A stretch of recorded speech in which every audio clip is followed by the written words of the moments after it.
नमस्कार, राम राम जी, जय माता दी। मैं आचार्य वीरेंद्र एस्ट्रो वास्तु गुरु यूट्यूब चैनल पर आपका स्वागत करता हूं, हार्दिक अभिनंदन करता हूं। आइए लौट चलें अपनी सनातन पुरातन संस्कृति की ओर।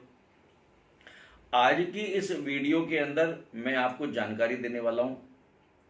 हमारे इस धर्म में, हमारी सनातन परंपरा में जीवन वास्तव में बड़ा त्योहारों से भरा हुआ है। हर दिन कोई ना कोई हमारे यहाँ त्योहार रहता है, कोई ना कोई पर्व रहता है। लोग तो ऐसा भी कहते हैं कि हमारे यहाँ 365 दिनों के अंदर 366 त्योहार होते हैं। वास्तव में दुनिया के अंदर सबसे अनूठी परंपरा ही केवल भारतवर्ष की है। भारत को पर्वों का देश भी कहते हैं। यानी प्रातः काल के सूर्योदय से लेकर के और रात्रि शयन तक हमारा जीवन जो है यह उत्सवों से भरा हुआ है। हमारे यहाँ चाहे वो प्रतिपदा है, द्वितीया है, तृतीया है, चतुर्थी है, पंचमी है, षष्ठी, सप्तमी, अष्टमी, नवमी, द्वादशी, त्रयोदशी, चतुर्दशी और पूर्णिमा या अमावस्या। मतलब हर दिन तिथियों के अनुसार भी, और अगर वार के हिसाब से सोमवार को अलग, मंगलवार को अलग, बुधवार का दिन अलग है, बृहस्पतिवार अलग देवी देवताओं के लिए, शुक्रवार किसी और के लिए। मतलब कहने का ये कि सातों के सातों दिन भी किसी न किसी भगवान के लिए, देवता के लिए समर्पित है। तो कुल मिलाकर के हमारा जो वर्ष है, ये पूरा वर्ष रोज कोई ना कोई त्योहार या पर्व से संबंधित होता है। और ये हमारे ऋषियों की, महर्षियों की बड़ी अनूठी, हमारे समाज के लिए एक बहुत बड़ी देन रही है, ताकि जीवन में कभी नीरसता ना आए, ताकि जीवन में कभी भी हम चिंता में ना आए, कभी अवसाद में ना आए। मतलब रोज का दिन हमारा प्रफुल्लित रहे, हम प्रसन्न रहे। वीडियो को अंत तक जरूर देखिएगा। आज की इस वीडियो में जीवात्मा के पैदा होने से लेकर के, जीव के पैदा होने से लेकर के और उसके अंतिम मृत्यु तक, ये हमारे यहां पर जीवन की 16 अवस्थाएं बताई गई हैं। इसको हमारे ऋषि महर्षियों ने षोडश संस्कार, यानी जीवन के अंदर 16 संस्कार हैं। देखिए, हमारे, जैसे मैंने कहा ना, हमारे महापुरुषों ने, हमारे संतों ने, हमारे मनीषियों ने, हमारे ऋषियों ने बड़ी अनूठी परंपरा बनाई। हमारे यहाँ पर कोई शब्द इवेंट करके नहीं है, कोई प्रोग्राम नहीं है, कोई गेट टुगेदर नहीं है, ऐसा हमारे यहाँ पर नहीं है। हमारे यहाँ पर जीवन के जो अनेक प्रसंग हैं, उनको संस्कार का नाम दिया गया। यानी कि हर ओकेशन के अंदर कुछ अच्छी बात को अपने जीवन में धारण करना, ये बड़ी अनूठी परंपरा है। और ये केवल भारतवर्ष में है, दुनिया के किसी भी देश के अंदर ऐसी परंपराएं नहीं है। हमारे इस चैनल को आप, जो जानकारी है, इसको आप शेयर जरूर करें, और सब्सक्राइब तो आप कभी तुरंत कर दीजिए अगर अभी आपने सब्सक्राइब नहीं किया है, ताकि आपको हम अपनी इस भारत की परंपरा के साथ, भारत की संस्कृति के साथ प्रयास करें कि हम आपको साथ लेकर के चलें। चलिए, आज मैं आपसे चर्चा करता हूं इस वीडियो के अंदर हमारे जीवन के 16 संस्कार ही कौन कौन से हैं। कुछ लोग इनको जीवन की अवस्थाएं भी कहते हैं, कुछ लोग इनको कार्यक्रम भी कहते हैं कि 16 तरह के कार्यक्रम होते हैं, लेकिन जो सही इसके लिए शब्द प्रयोग है वो है संस्कार। जन्म से लेकर के मृत्यु तक ये हमारे जीवन के 16 संस्कार हैं। पहला संस्कार हमारे यहां पर बोला गया है गर्भाधान संस्कार। जी हां। दूसरा संस्कार है हमारे यहां पुंसवन संस्कार। तीसरा संस्कार है हमारा सीमांतो नयन संस्कार। चौथा संस्कार है जातक कर्म संस्कार। पांचवा है नामकरण संस्कार। छठा है निष्क्रमण संस्कार, और उसके बाद सातवां है अन्नप्राशन संस्कार। आठवां है चूड़ाकर्म संस्कार। नौवां है हमारे यहां पर विद्या आरंभ संस्कार। 10वां संस्कार है कर्ण वेद संस्कार। आपको नाम से भी होगा, अभी बाकी मैं इसके बाद आपको अलग से एक्सप्लेन भी करूंगा। उसके बाद 11वां संस्कार है यज्ञोपवीत संस्कार। अगली मेरी जो वीडियो आएगी उसमें मैं केवल एक पूरी की पूरी वीडियो, जो हमारा 11वां संस्कार है यज्ञोपवीत संस्कार, उसके ऊपर पूरी की पूरी वीडियो मैं आपको देने वाला हूं, क्योंकि यज्ञोपवीत संस्कार बड़ा हमारे यहाँ पर बड़ा महत्व का संस्कार है। सारे संस्कार बड़े महत्व के हैं, लेकिन यज्ञोपवीत की हमारे यहाँ पर बड़ी विशेष महत्ता है। 12वां संस्कार है वेदारंभ संस्कार, और 13वां है केशांत संस्कार, 14वां है समावर्तन संस्कार, 15वां है विवाह संस्कार, और 16वां जो है जिसको हम बोलते हैं अंत्येष्टि संस्कार यानी अंतिम संस्कार। यानी जन्म से लेकर के और मृत्यु तक हमारे ऋषि महर्षियों ने इन 16 अवस्थाओं को 16 संस्कार का नाम दिया, ताकि इन ओकेशंस को, ऐसे समय को भी हम त्योहार और पर्व की भांति मना पाए, ताकि घर में हमारे यज्ञ हो, अनुष्ठान हो, भगवत भजन हो, चर्चा हो। ऐसी जो परंपराएं थी ये हमारे ऋषि महर्षियों ने बना करके रखी, ताकि हम अपनी जड़ों के साथ ये जुड़े रहें। चलिए अब मैं सबसे पहले बात करता हूं, जो सबसे पहला संस्कार है वो है गर्भाधान संस्कार। गर्भाधान संस्कार जी, जब देखिए हमारे यहां पर जो गर्भाधान की जो प्रक्रिया है, देखिए गर्भाधान की प्रक्रिया पशु पक्षियों में भी होती है, जितने जीव जंतु हैं उन सब में गर्भाधान की क्रिया होती है। और गर्भाधान की क्रिया का अर्थ ये होता है अपनी वंश को वृद्धि करना, ऐसा संस्कार है। लेकिन हमारे ऋषि महर्षियों ने क्या कहा कि हमारा जो जीवन है वो पशु के समान नहीं है। यानी गर्भाधान संस्कार केवल अपने वंश को बढ़ाने के लिए नहीं है, ये इस विचार से किया गया संस्कार है ताकि दोनों के दोनों स्त्री और पुरुष जो विवाहित हैं वह प्रसन्नचित्त होकर के ईश्वर की मंगल कामना करते हुए स्वस्थ मन से, स्वस्थ शरीर से, यानी शारीरिक और मानसिक रूप से स्वस्थ होने पर ही गर्भाधान संस्कार को नियोजित करें। इसका लाभ क्या होगा? इसका लाभ ये होगा कि जब पति और पत्नी स्वस्थ मन से और स्वस्थ शरीर से परमात्मा से कामना करते हुए जब गर्भाधान संस्कार करते हैं तो उनकी होने वाली जो संतान है, आगे आने वाली जो संतति है, वो बुद्धिमान होगी और स्वस्थ होगी, शारीरिक और मानसिक रूप से सुदृढ़ होगी। हमारे यहां पर मैं फिर वही कहता हूं, जो परंपराएं हमारी हैं वो बहुत सुंदर परंपराएं हमारे यहां पर हैं। इसलिए हर संस्कार को हमने एक बहुत विधि विधान पूर्वक सारी चीजों को समझने का प्रयास किया है। दूसरा संस्कार है हमारे यहां पर पुंसवन संस्कार। गर्भाधान के बाद जो दूसरा संस्कार आता है उसको हम पुंसवन संस्कार कहते हैं।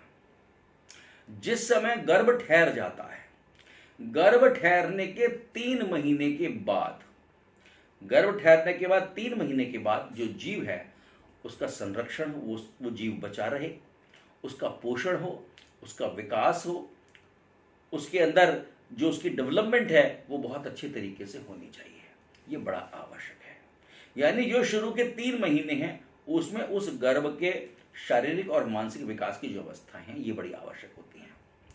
तो उसके लिए जो स्त्री है उसको अपने भोजन और अपनी जीवन शैली को, जैसा खाए अन्न वैसा होए मन, क्योंकि जो स्त्री भोजन कर रही है वही भोजन उसकी संतान को गर्भ की जो नलिका है उसके माध्यम से गर्भस्थ शिशु को प्राप्त होता है। ऐसे में जो गर्भस्थ नारी है उसको क्या करना है, अपनी जीवन शैली को, अपनी लाइफस्टाइल को, अपने भोजन को बड़ा नियम के अनुसार और अच्छा भोजन, बासी भोजन, दूषित भोजन ये बिल्कुल ना करे, इस बात का उसको ध्यान रखना चाहिए।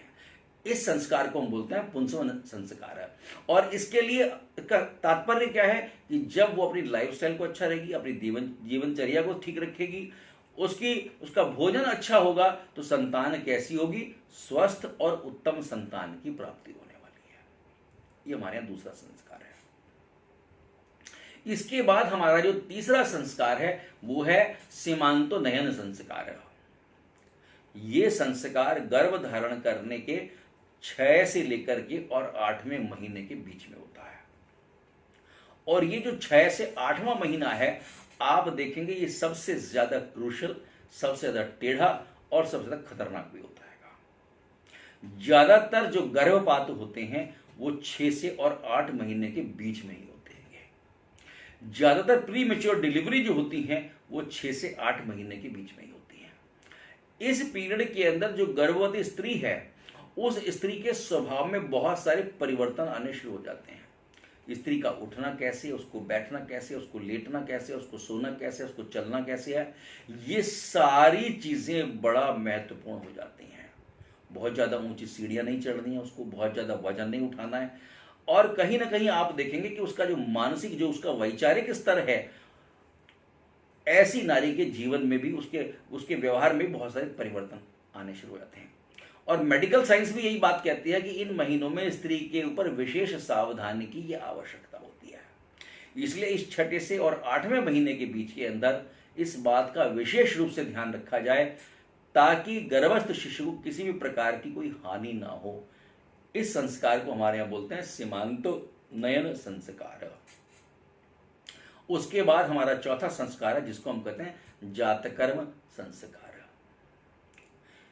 इससे पहले के जो संस्कार थे वो गर्भ धारण करने से लेकर के और 8वें महीने तक के संस्कार थे। जातकर्म संस्कार जो है ये वास्तव में जिस समय शिशु माता के गर्भ से बाहर आ जाता है तब ये संस्कार किया जाता है और उसको हम बोलते हैं जातकर्म संस्कार। ऐसे में बालक को शहद चटाते हैं, कुछ लोग साथ में घी भी दे देते हैं, अलग से इकट्ठा नहीं देते लेकिन अलग अलग करके, लेकिन शहद देने की परंपरा हमारे यहाँ पर है। बालक को शहद चटाया जाता है। इसका लाभ क्या होता है? बालक की बुद्धि का विकास होता है। मधु जो है यह जातक की, उस बालक की जो शिशु है उसकी बुद्धि का विकास कर देता है। और इसके बाद ही जो माता है वो बालक को स्तनपान कराती है, यानी अपना दूध पिलाती है। सबसे पहले जातकर्म संस्कार होगा, यानी जो शिशु है उसको सबसे पहले शहद चटाया जाएगा और उसके बाद ही जो माँ है वो अपने शिशु को क्या करेगी? स्तनपान कराएगी, अपना दूध पिलाती जाएगी। उसके बाद ही जो है होता है। और जो बालक है, जो शिशु है, उसके लिए जो माँ का दूध है वो बड़ा अमृत के समान माना जाता है। तो इस संस्कार को हमारे कहते हैं जातकर्म संस्कार। इसके बाद जो संस्कार है उसको बोलते हैं नामकरण संस्कार। बिना नाम के तो कोई कुछ है ही नहीं। अब किसी का हमें नाम ही ना मालूम तो हम उसको कैसे बुलाएंगे? आप फल देखते हैं, फूल देखते हैं, मिठाइयाँ देखते हैं, जीवन में और भारत जो भी वस्तु हम देखते हैं, पदार्थ देखते हैं, मनुष्य देखते हैं, सबका एक नाम है। तो बिना नाम के भी हमारी कोई गति नहीं होती।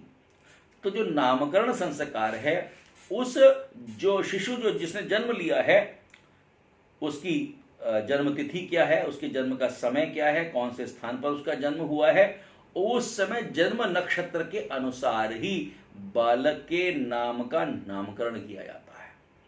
और नाम रखने से उसकी शुभता, उसकी दिव्यता, उसका तेज ये बढ़ जाता है। और नाम का प्रभाव है, नाम का प्रभाव है हमारे जीवन के अंदर। इसीलिए इस नाम के बाद ही बालक का जो व्यक्तित्व है वो निखर के आता है, बालक के व्यक्तित्व का विकास होता है।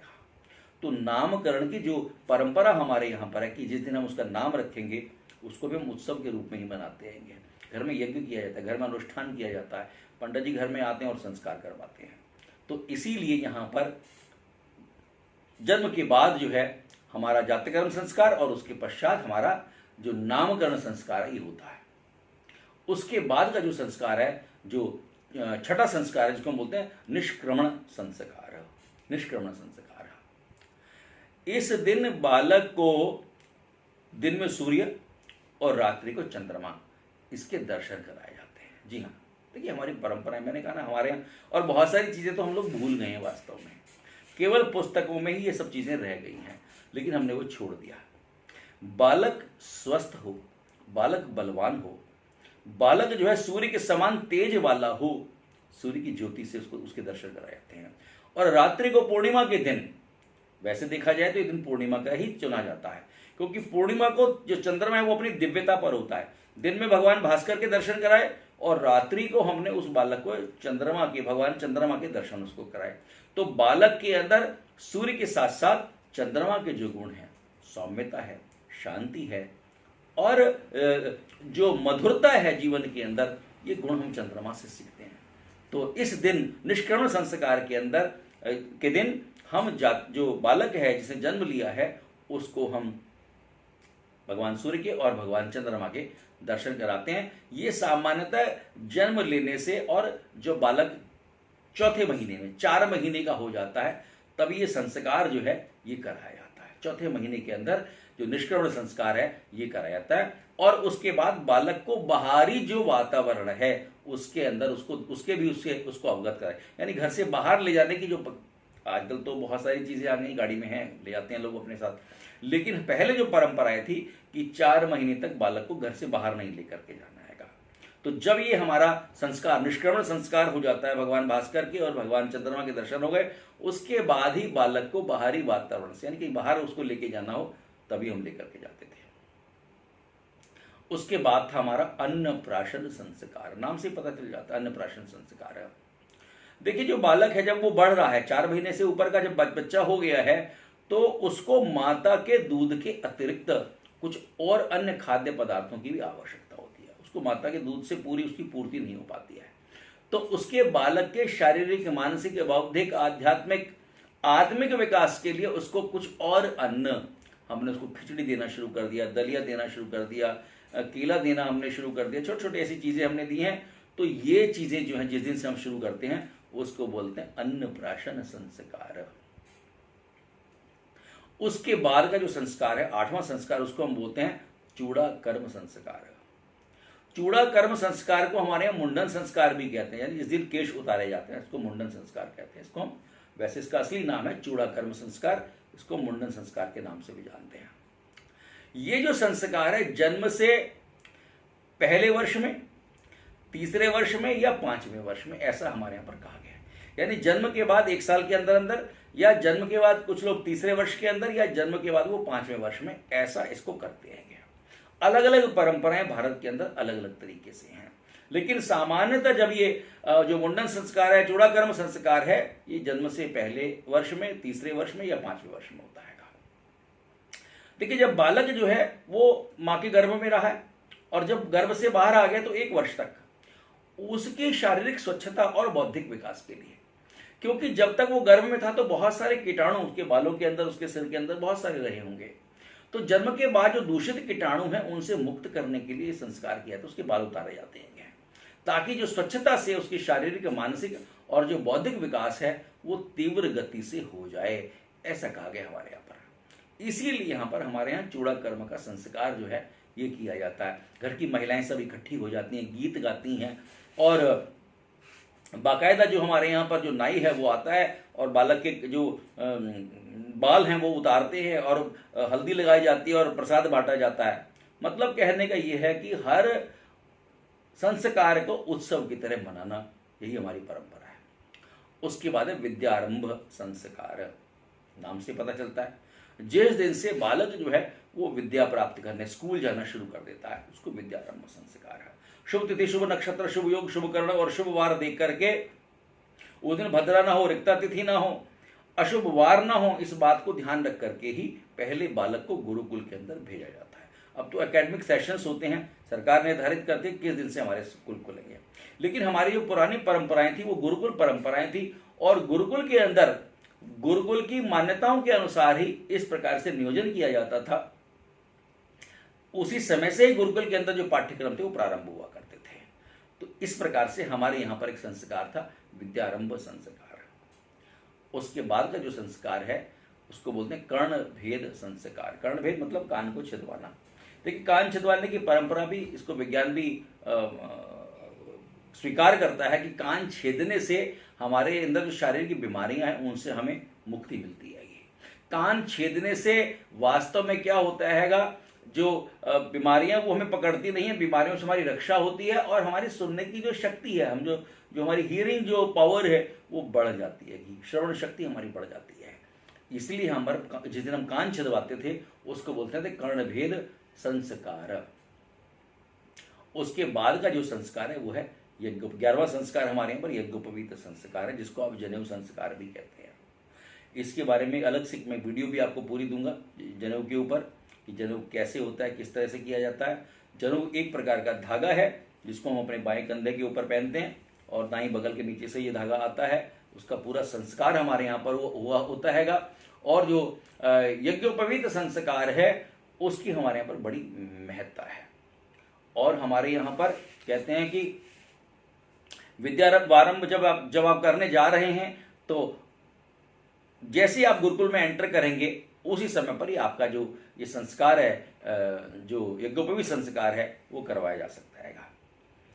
तो यज्ञोपवीत संस्कार का वास्तव में विज्ञान की दृष्टि से भी अगर हम देखते हैं तो बड़ा महत्व है। आपने देखा होगा मूत्र से संबंधित जितने रोग होते हैं, पेशाब से संबंधित जितने रोग होते हैं, उसके लिए हमने देखा होगा कि उसको हम अपने कान के ऊपर उस जो जो सूत्र है उसको हम बांधते हैं, जिसके कारण से कोई प्रोस्टेट से रिलेटेड प्रॉब्लम्स हैं, कोई हमें इस तरह से पेशाब से रिलेटेड कोई हमें समस्याएं हैं, तो उससे हमें उसमें मुक्ति मिल जाती है। तो वास्तव में ये यज्ञोपवीत संस्कार है बड़ा काम का है और बड़ा महत्वपूर्ण है, और विज्ञान की दृष्टि से 100% खरा उतरता है। हमें स्वस्थ रहने के लिए भी, और हम सनातन हैं, हम लोग भारत के रहने वाले लोग हैं, हम हिंदू हैं, हमें यज्ञोपवीत संस्कार तो अपने को हमारी पहचान किया है। अगर हमें जनेऊ ही नहीं पहना तो फिर हमारा जीवन कैसे रह जाता है। तो इसलिए हमें यज्ञोपवीत संस्कार भी करना चाहिए। उसके बाद है हमारा वेदारंभ संस्कार, यानी शिक्षा के साथ साथ जो हम देखिए कोई भी हमारा विषय हम पढ़ते हैं। अब आजकल की समस्या क्या है कि हम, जैसे मैंने कहा ना, हम मेडिकल की पढ़ाई कर रहे हैं, हम इंजीनियरिंग पढ़ रहे हैं, हम कोई टेक्सटाइल में काम कर रहे हैं, कोई केमिकल इंजीनियरिंग के अंदर काम कर रहा है, कोई डे टेक्नोलॉजीज के अंदर काम कर रहा है, कोई नैनो टेक्नोलॉजी में काम करता है। अब मेडिकल में बहुत सारी लाइनें हैं, कोई न्यूरो के अंदर है, कोई हार्ट का है, कोई किडनी का है, कोई लीवर का है, कोई प्रोस्टेट से, कोई यूरिनरी डिसऑर्डर्स हैं, बोन से रिलेटेड समस्याएं हैं, स्टोन्स हो गई हैं उसको, मतलब डिफरेंट HIV है, एड्स है, थैलीसीमिया है, बहुत सारे कैंसर है, ऐसी बहुत सारी मेडिकल साइंस में अलग अलग स्ट्रीम है जिसमें बहुत लोग अपना स्पेशलाइजेशन भी कर लेते हैं।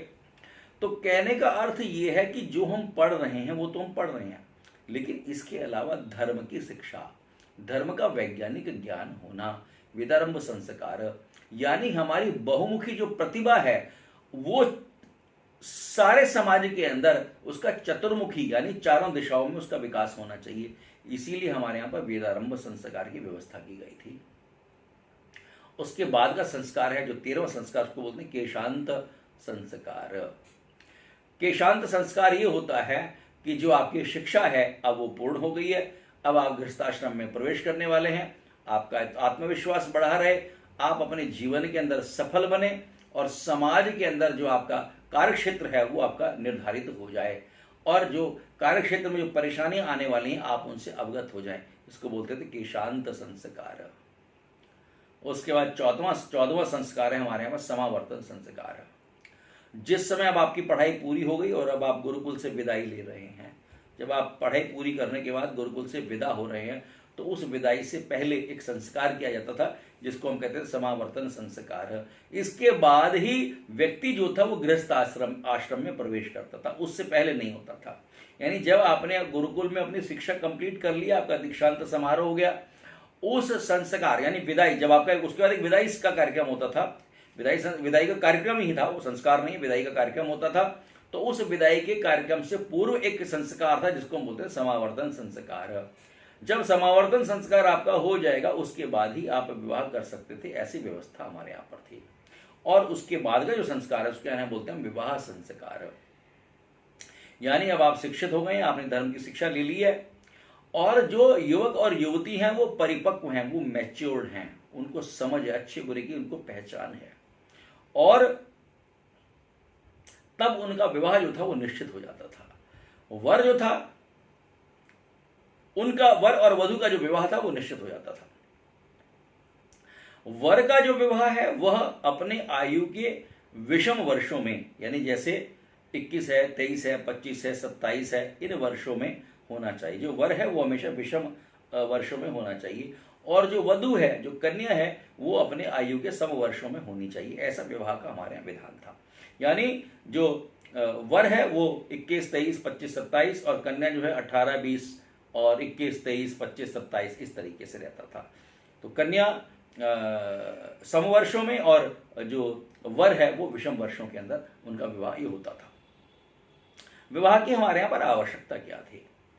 देखिए, जब हम अपनी शिक्षा पूर्ण करते हैं, बच्चे का मन कहीं ना भटके, इधर उधर उसका ध्यान ना जाए, गलत रास्ते पे ना जाए, इसीलिए समाज क्या करता था, स्त्री और पुरुष को एक बंधन में बांध देता था जिसको हम बोलते थे विवाह का बंधन, ताकि अब वो बाहर की तरफ उनका ध्यान ना जाए, बाहर का जो मायाजाल है उन प्रपंचों में ना हो फंसे। इसीलिए उनका विवाह कर दिया जाता था कि समय रहते सही आयु में उनका विवाह कर दिया जाए। तो इसीलिए ताकि सामाजिक बंधनों में उनको बांध दिया जाए और वो अपने दायित्वों से ना भागे बिल्कुल भी, और उनका जो दिमाग है वो आलतू फालतू चीजों के अंदर बिल्कुल भी ना लगे।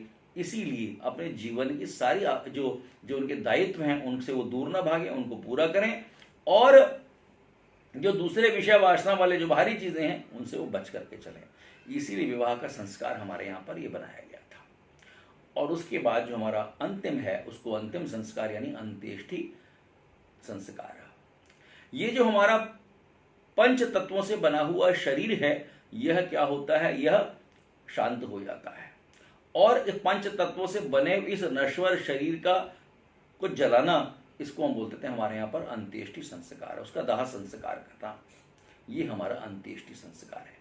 यानी जो शरीर हमारा पंच तत्वों से बना था वही शरीर पंच तत्वों से में जाकर के विलीन हो गया, हर तत्व अपने अपने तत्व में जाकर के मिल गया।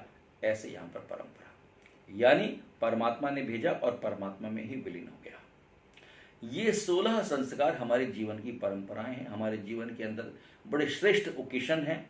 ओकेशन शब्द इसलिए प्रयोग कर रहा हूं कि आपको बात समझ में आ जाए, लेकिन ये संस्कार हैं। ये संस्कार हमारे जीवन के अंदर उमंग पैदा करते हैं, ये संस्कार हमारे समाज को जोड़ते हैं, ये संस्कार हमारे हृदय के अंदर जो वास्तव में भाव है एक दूसरे के साथ प्रदर्शित करने के लिए कि हम सब इकट्ठे हैं, हमारा समाज एक है और हम एकजुट हैं, एक राष्ट्र हैं हम। और उस राष्ट्र के अंदर रहते हुए भी हमारे सबके समान, चाहे हम उत्तर से लेकर के उत्तर में हिमालय से लेकर दक्षिण में कन्याकुमारी तक और कच्छ में से लेकर के कामरूप तक, ये जो हमारा भारतवर्ष है, हम सब लोग एक हैं, हमारे त्यौहार एक जैसे हैं, हम सब लोग मिलकर के मनाते हैं। इसी परंपरा के साथ ही हमारे ऋषियों ने, महापुरुषों ने, संतों ने, महात्माओं ने इन संस्कारों की व्यवस्था हमारे यहाँ पर की। विश्वास करता हूँ कि जानकारी आपको रोचक लगी होगी, ये जानकारी आपके लिए बड़े काम की लगी होगी। आप अपने धर्म के साथ जुड़ने का प्रयास कर रहे होंगे, आपको अपने धर्म के बारे में कुछ जानकारी मिल रही होगी, ऐसा मेरा विश्वास है और मेरा मानना है। चैनल को अगर आपको अच्छा लगता है तो आप चैनल को सब्सक्राइब जरूर कीजिएगा। नमस्कार, राम राम जी।